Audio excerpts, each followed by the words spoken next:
18h-20h, votre grand journal du soir avec François Claus sur Europe 1. Et vous recevez maintenant un ancien livreur à vélo de chez Deliveroo, militant anti-ubérisation, c'est Jérôme Pimaud. Bonsoir Jérôme Pimaud. Bonsoir. Merci d'être en direct avec nous ce soir. On voulait vous avoir au téléphone pour comprendre ce qui se joue aujourd'hui au niveau des livreurs de Deliveroo. Un nouveau barème imposé par la plateforme. Et ce nouveau barème, c'est, j'allais dire, la modification de tarification de trop pour les livreurs. Oui, c'est ça. Enfin, quand vous parlez d'un barème, c'est même pas un barème. Si c'était un barème, ce serait clair, ce serait lisible, ça serait à peu près figé. Là, en fin de compte, non, c'est l'algorithme qui a décidé, en fin de compte, de nous payer moins pour les courses les plus courtes, et en nous disant que les courses les plus longues seraient favorisées, sauf qu'on s'aperçoit sur le terrain que c'est même pas le cas. Les courses les plus longues voient même aussi leur tarif baisser. Donc voilà, il y a une espèce d'opacité sur cet algorithme, sur cette tarification qui fait que les gars sont en colère. Ils ont perdu entre 30 et 50% de leur chiffre d'affaires. Alors, quand vous parlez de chiffre d'affaires, il faut bien préciser, Jérôme Pimaud, que vous n'êtes pas des salariés. Voilà, c'est ça. On est des salariés déguisés aux yeux de certaines institutions, type l'inspection du travail. C'est-à-dire que pour travailler, vous êtes obligé d'être auto-entrepreneur, c'est-à-dire que vous ne cotisez ni pour le chômage, ni pour la retraite, et que les sommes annoncées, on dit parfois qu'un livreur de Deliveroo, avec les tarifs, peut aller jusqu'à 2 000 € par mois. Ce n'est pas 2 000 € net. Ouais, voilà, c'est du brut. Et puis on parle surtout de tarification horaire. En fait, Deliveroo parle de 14 € de l'heure. Nous, on est plutôt sur la moyenne nationale, plutôt sur du 11-12, parce que évidemment, c'est facile de trouver quelqu'un qui va faire 15-20 € de l'heure un samedi soir un match de foot. Mais il y a des gens à Montluçon ou dans des petites villes où il y a peu de restaurants qui sont pas à 15 € de l'heure. Donc, on est sur une moyenne nationale plutôt de 11,12 €. Et il faut vivre avec ça. Il faut se payer avec ça en même temps qu'il faut entretenir son matos, qu'il faut payer ses frais d'essence pour les scooters et tout un tas de choses. C'est des assurances, parce qu'il faut des assurances privées, des assurances que nous offrent les plateformes sont des assurances toutes bidons. Donc voilà, il faut vivre avec 11-12 € de l'heure. Alors qu'en plus, on fait un métier dangereux et que la plateforme nous pousse à être de plus en plus dangereux, puisque on est payé à aller le plus vite possible. Et ce sentiment, donc vous le relayez aujourd'hui, vous pensez qu'il est très largement partagé chez les livreurs de Deliveroo ?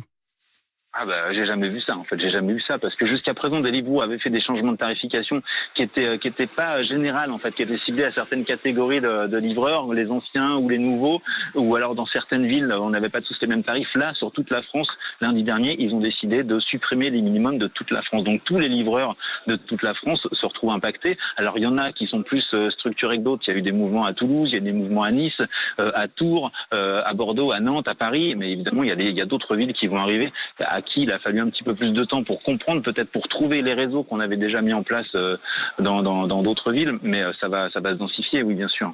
Alors restez bien avec nous, Jérôme Pimaud. Nous avons là aussi beaucoup de réactions au niveau du standard, et je voudrais notamment prendre Paul qui nous appelle de Rennes. Bonsoir Paul. Bonsoir. Vous travaillez pour Deliveroo également, si je comprends bien. Oui, c'est ça, tout à fait. Je travaille encore pour Deliveroo là. Vous pouvez nous donner votre sentiment à vous par rapport à ces nouveaux tarifs imposés et à la manière dont vous travaillez, vous, comme livreur ? Bien sûr, moi c'est une expérience assez différente, parce que j'ai eu l'occasion de faire partie de 3 catégories de livreurs, on va dire. J'ai commencé en faisant ça à côté de mes études, donc c'était vraiment un à côté. Ensuite, pendant plusieurs mois, j'ai fait ça comme mon seul travail, ma seule source de revenus. Et maintenant, c'est vrai que je fais ça plutôt le week-end, donc, parce que j'ai un CDI à côté. Mais jamais j'ai été déçu, parce que on parle beaucoup d'obligation de travailler, d'obligation de faire un tel chiffre. En fait, on n'a aucune obligation. Nous, quand on a signé le contrat avec Deliveroo, on était tout à fait d'accord que c'était un travail quand on voulait. On travaillait quand on voulait, on n'avait pas d'horaire fixe. Si on a envie d'annuler pour une raison X ou Y, on peut annuler. Et en fait, c'est qu'on accepte d'avoir des avantages que d'autres... J'entendais avant parler de salariat déguisé. En fait, on accepte d'avoir des avantages que des vrais salariés n'auraient pas. Et derrière, il y a quelques inconvénients. En effet, on travaille principalement pour une plateforme, donc Deliveroo, qui derrière, il ne faut pas l'oublier, ça reste une entreprise qui a pour but de faire de l'argent.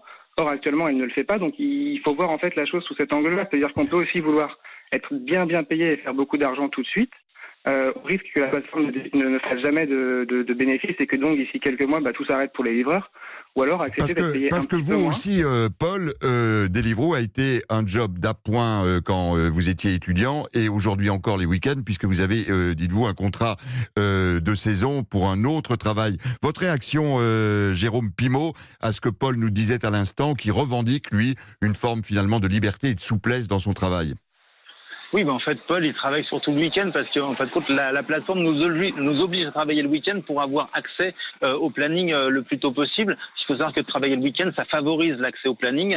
C'est ce qu'on appelle des pics d'activité. Et travailler pendant les pics d'activité nous donne accès plus tôt. Donc, pour avoir accès au planning à 11h le lundi plutôt qu'à 15h ou à 17h où il n'y a plus de travail, où il n'y a plus d'inscription, on travaille le week-end. Donc, c'est vrai que lui, Paul, il travaille que le week-end parce que ça l'arrange. Moi, je connais des gens qui essayent de travailler tout le temps, tous les jours, et qui se retrouvent impactés parce qu'ils sont obligés de travailler le week-end pour avoir accès à ce planning-là, pour être en début de liste pour se construire ces semaines. Ce qui veut dire parfois, Jérôme Pimaud, des semaines à combien d'heures pour les livreurs? En fin de compte, le maximum sur Deliveroo est de 55 heures. Donc, les gens se battent pour essayer d'avoir les créneaux le plus tôt possible pour essayer d'avoir des semaines remplies. Surtout qu'en plus, souvent, des gens cumulent ces 55 heures avec des heures chez Uber Eats ou dans d'autres plateformes.